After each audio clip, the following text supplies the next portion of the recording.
Tonight on CFTK-TV News, a lot of tickets got handed out around Terrace during the long weekend. We'll take a look at the National Health Leaders event in Hazelton, and BC's fire situation is currently a bit better than it was before. Northwest BC's only television news team. We are CFTK-TV News. Good evening, I'm Cale Maslin, and here's what's making the news in the Northwest and beyond for today. A report has emerged that showed during the long weekend from earlier in August a combined operation that was run by both the BC Conservation Officer Service and Fisheries and Oceans Canada saw a lot of write-ups handed out on the roads and on the rivers. In total, more than 100 written warnings were given out in addition to 70 tickets to people who committed a wide range of violations while celebrating the start of the City of Terrace's Riverboat Days Festival. The most common offenses that were said to be committed during the weekend were having incorrect licenses, going over daily catch limits, and use of gear that was banned. Such inspections were done at various locations on rivers, logging roads, in addition to main roads. In a recent news release, it was announced that Old Macedon, Haida is set to receive its first ever licensed child care center thanks to funding that will be provided by both the provincial as well as the federal government. The announcement was made official by the Ministry of Education and Child Care as they said that the proposal put forth by the Old Masset Village Council asking to create Old Masset Child Care was approved. The council has stated that they took about 2 years to put this whole proposal together, and the center is set to hold 49 total child spaces, 24 of which will be for infant to toddler aged kids, and 25 will be designed to take care of kids that are between 30 months and kindergarten aged. Last week, the National Health Leaders event was underway in Hazelton for the third year in a row. CFTK's Damian Smith has more on this. For the third year in a row, the National Health Leaders hockey event took place in Hazelton this past week from Tuesday to Friday. Roger Sterrett, the president of the Hazelton Minor Hockey Association, is seeing an uptick in participation from girls hockey in the Hazelton area. The reason that it's very special to us is because half of our registered members at Hazelton Minor Hockey are young girls. We're very fortunate to have the number of girls that we have in Hazelton Minor Hockey. I know some of the other northern associations struggle to attract girls, and I think right across the province as well. And this year, with the creation of the Professional Women's Hockey League, players Madison Bizal, Claire Dalton, and Olivia Knowles made appearances along with NHL alumni Craig McTavish, Tim Hunter, and Brad Lazelle. Very beneficial for them to see that there is the possibility of a career playing hockey. You know, it's a big thing. We take our girls hockey very seriously, just like we do our integrated hockey with girls and boys. Located at the Upper Skeena Recreation Center, it's a recent new home for the area after years of no indoor rink in sight. Midway through the 2015 season, their old rink shut down after 44 years. 4 years without any significant organized hockey was pretty detrimental to our program for sure, especially for the kids that couldn't afford to travel and register in Smithers. And with over 100 kids enrolled every year, the event looks to be a staple in the Northwest, especially for those who are in need of some summer hockey. I think it's worthwhile coming, and each year we get a little bit better at it. We find some things that maybe didn't work so well, and some come up with new ideas. And I think it's very inclusive of boys, girls. You're from a municipality or a First Nations community. It's not all-star tryouts or a combine by any means. It's very welcoming, no pressure. It's all about kids having fun and playing some hockey while they're doing it. The last thing I'd like to say is I'd really like to give a shout out to all the volunteers who helped us with the planning side of the camp, our coaches using up their annual vacation or taking time off work if they're independent contractors, which some of them are. And, those guys and girls stepped up and made this thing a reality for sure. From Hazelton, I'm Damian Smith. The wildfire situation in the province of BC has improved with thousands of people taken off of evacuation orders and alerts, but provincial officials warn now is not the time to get complacent, as things can change rapidly. CTV's Ben Milger takes a look at the specialized crews who knock new fires down before they can threaten communities. At the peak of fire activity over the last couple of weeks, more than 5,000 British Columbians found themselves under evacuation order or alert. As of Tuesday afternoon, just 55 properties remain under order. Between the cooler weather we are seeing in some parts of the province right now and the decrease in evacuation orders, I would love to say that this is a sign that we're winding down the wildfire season, but it is not. 7,500 lightning strikes in the last week alone have ignited 256 new fires. 4-person initial attack crews frequently flown in by helicopter as soon as a new fire is detected are often the first on the ground to assess the situation. The teams have the ability to call in air support from planes and helicopters, which can either drop buckets of water directly on the fire or fill bladders so crews can more effectively attack hotspots with hoses. It happens very quickly. Our crews are very well trained and they have a lot of experience given the last number of years attacking these new starts and they get on them extremely aggressively. The Wildfire Service says crews have managed to contain 80% of the fires started by lightning in the last week, but they expect more to be discovered because they're not always visible right away. It can smolder for days depending on kind of the underlying drought conditions of our fuels. And as we've been speaking about all summer, our drought levels in our fuels is quite high. Wow. Even as many people have been allowed to return in recent days, some found only rubble where their homes once stood. Unfortunately, some people have lost their homes due to wildfire, and my thoughts are with those dealing with that heartbreaking loss. So far this season, there have been fewer fires than last, and they've generally been smaller. But it's only mid-August, and there's more lightning in the forecast. Ben Milger, CTV News, Vancouver.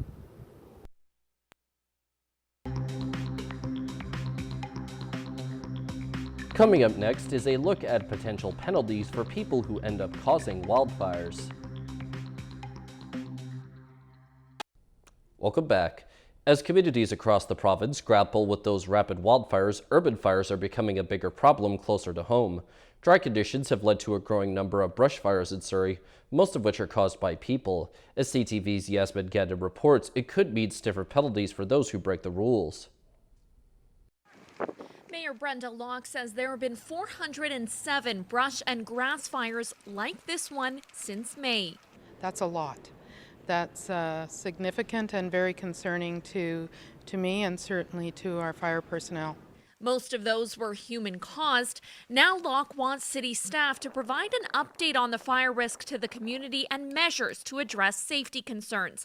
That could mean increasing or even doubling the fines when open fire bans are in effect. Our bylaws, parks, RCMP and Surrey Fire Service are out there and they are doing increased patrols. They're taking care of what they can do. But we also need the public to be aware. We need the public to be diligent about this. Earlier this month, the city announced it's increasing enforcement of fire regulations.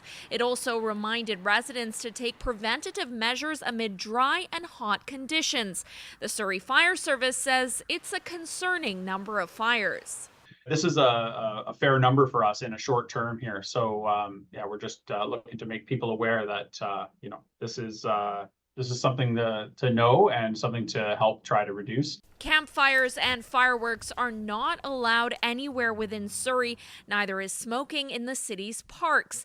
The dry weather is making the fire risk even greater. And the dry grass and brush, become fuel for easily ignitable fires. Those who violate fire bylaws can face up to $5,000 in fines, but that number may be going up if this motion is passed. And everybody needs to take responsibility when they're throwing their cigarettes out of a window. That is just incredibly dangerous right now for all of us. Surrey Fire's report will be brought forward to City Council on September 9th. Yasmin Gantam, CTV News, Surrey. It's already shaping up to be an unusual provincial election, and there was recently an eyebrow-raising move. BC United is trying to reverse its dismal showing in the polls with a bombshell promise to slash income taxes for most British Columbians. As Penny Daflos reports, the timing is odd, but it could be strategic. Few British Columbians are thinking politics in the final weeks of summer, but Kevin Falcon is trying to change that with a major campaign promise. A BC United government will eliminate provincial income tax on the first $50,000 earned by every British Columbian. Meaning nearly 2/3 would pay no provincial income tax at all. Falcon went on to claim there'd be no downside to his plan. It will cost about $5.4 billion annually.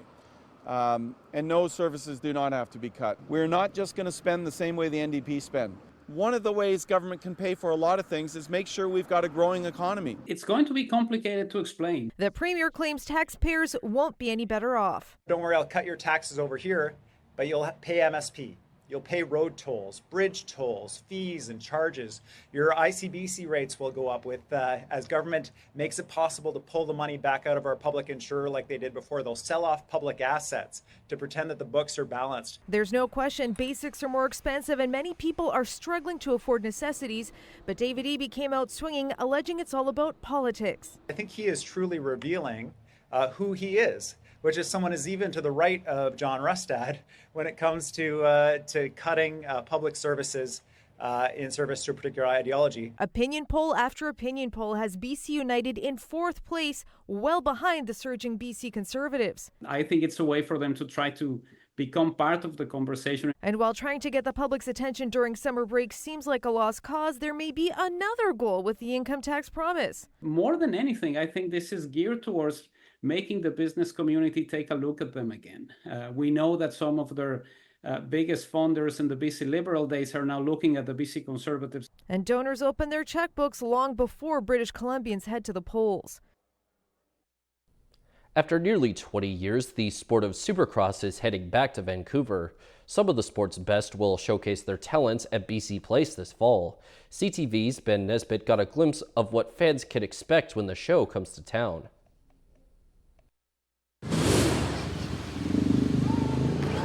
High-flying theatrics, just a tiny glimpse of what to expect when the World Supercross Championship comes to town. It's a really visceral, intense experience, great racing, huge overtakes, bikes up in the air, fire, entertainment, music. It is a really wholesome experience for all the family. More than 20 of the world's best riders will take to the track at BC Place on October 26th. The event said to feature races, high-flying jumps and stunts, as well as fireworks, an experience suitable for anyone. TV doesn't do its justice. The best is, just like with any show that you go to, is to see it in person, to really get an understanding on how big and how fast and how loud these bikes actually are. Updates coming, Roxon gets there. What a move down the inside. The championship has been held in several continents across the world.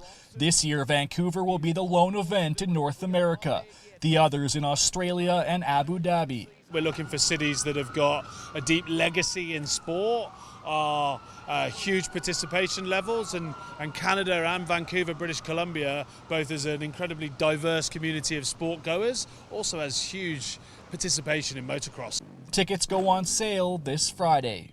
Ben Nesbitt, CTV News, Vancouver. Turning to tonight's weather, the North Coast is set to end up seeing mainly cloudy conditions at a low at 13 degrees. The Terrace-Kitimat area should deal with increasing cloudiness as well as a low of 13 degrees. And the Bulkley Valley and Lakes District will end up getting partly cloudy conditions too, in addition to a low of 5 degrees. On the North Coast, their next week or so will consist of mostly mixed sunny and cloudy days, then eventually some rain as the high shifts from 16 to 19 degrees. In the Terrace-Kitimat area, the upcoming week will have one totally cloudy day, surrounded by a bunch of mixed sunny and cloudy days, as the high bounces from 21 to 28 degrees. And in the Bulkley Valley and Lakes District, the week for them will consist of some mixed sunny and cloudy days, a rainy day, and a couple of sunny days, with the high moving between 19 and 25 degrees. Checking out the highways now, visit Drive BC for the latest and up-to-date conditions, and as always, drive safe out there. On Highway 16, there is a special travel advisory: utility work, crack sealing, bridge maintenance, construction work, pavement patching, mowing, road maintenance work, limited visibility, and the Usk Ferry is currently out of service due to the low river level. Highway 118 has some bridge construction, Highway 37 has some maintenance, 37A has road maintenance work too, and even more road maintenance work and bridge maintenance on the Nishka Highway. And this is what the roads were looking like this afternoon around the region from the View of the Province's highway cams.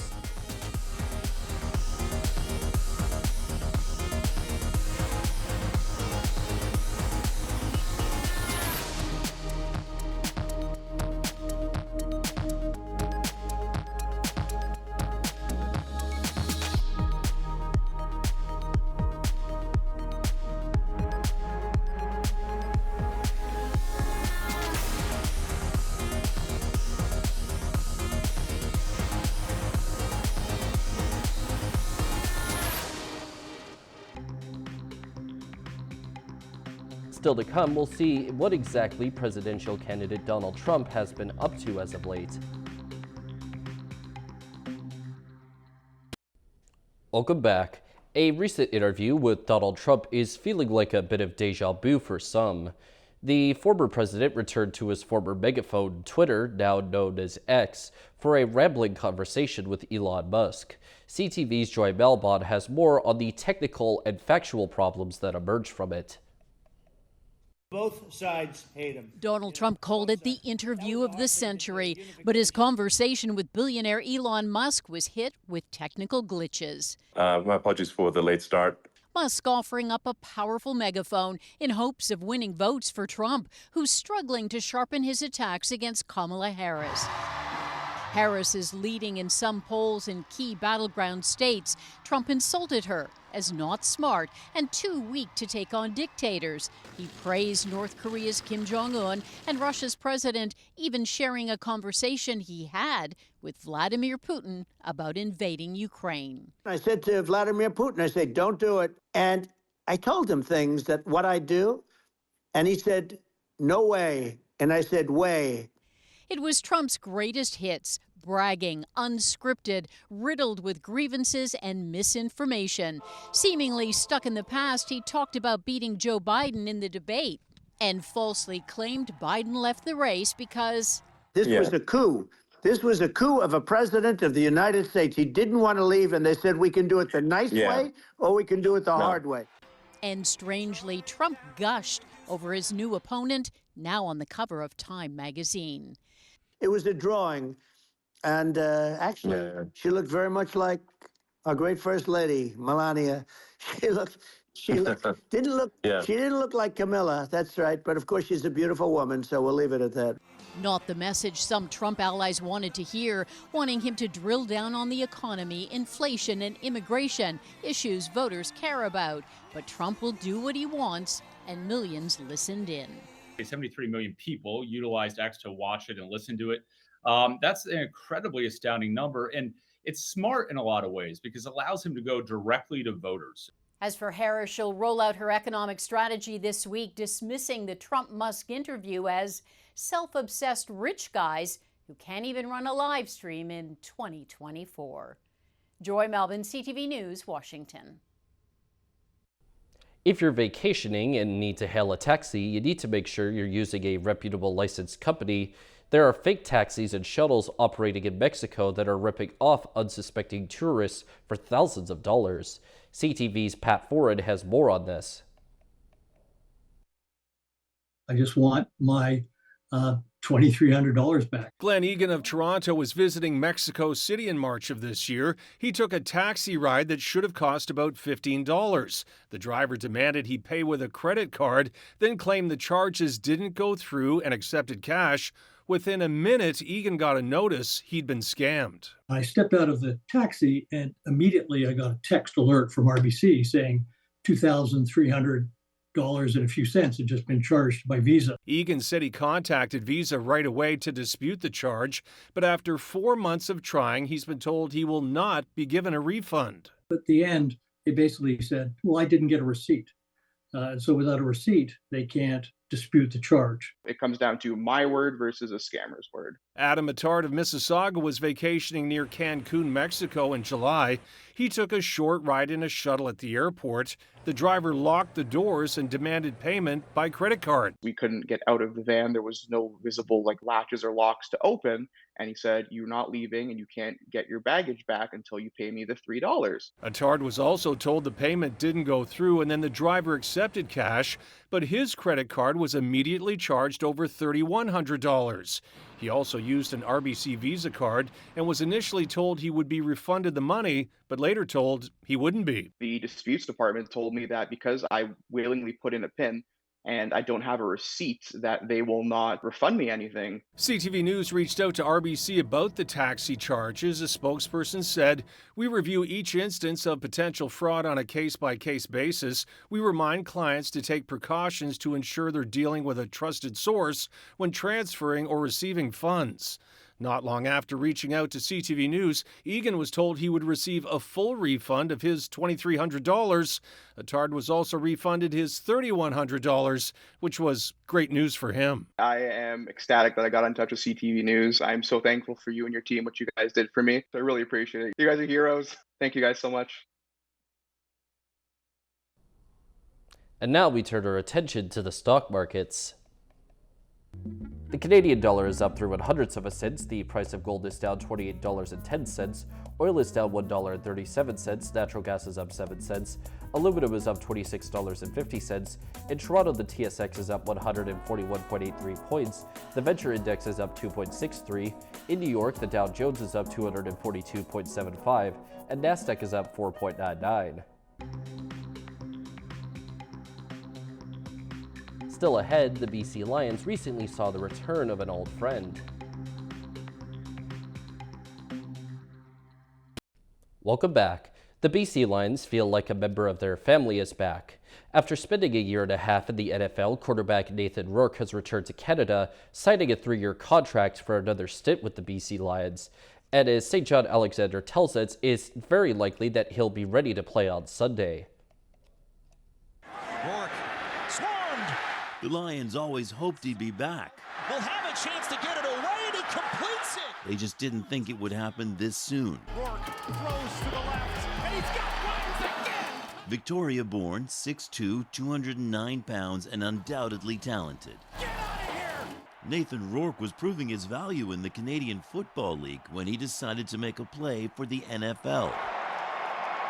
That year-and-a-half stint down south included 4 teams, but the moment he cleared waivers, the quarterback was on the phone with the Lions. It was quite evident that he just wanted to go to somewhere where he's loved, and he's loved. I mean, he's a player that again is almost like a family member to us. It's good for the league and good for the fans, all that too. That's fantastic because I'm a CFL fan too. But just as far as the BC Lions go, like I said, anytime we get to add a good player, we're excited about it. Named the CFL's most outstanding Canadian in 2022 for his excellent play, Adams, a little bit of time in zone. the Lions already have a likely candidate for most outstanding player in Vernon Adams Jr. The return of Rourke makes BC a quarterback powerhouse. Great problem to have. It really is a great problem to have. So we're gonna use both as we go. The accuracy, just outstanding. Now this kind of talent comes at a price, of course, and the salary cap will take a hit, but the team insists they're keeping them both. Yeah, I'm going to have to talk to my accountant. Rourke will likely play Sunday, pausing that NFL dream for now anyway. The Lions well aware he may not have given up. St. John Alexander, CTV News, Surrey. That's all of our news for now. From everyone at CFTK-TV News, I'm Cale Maslin. Thanks for watching.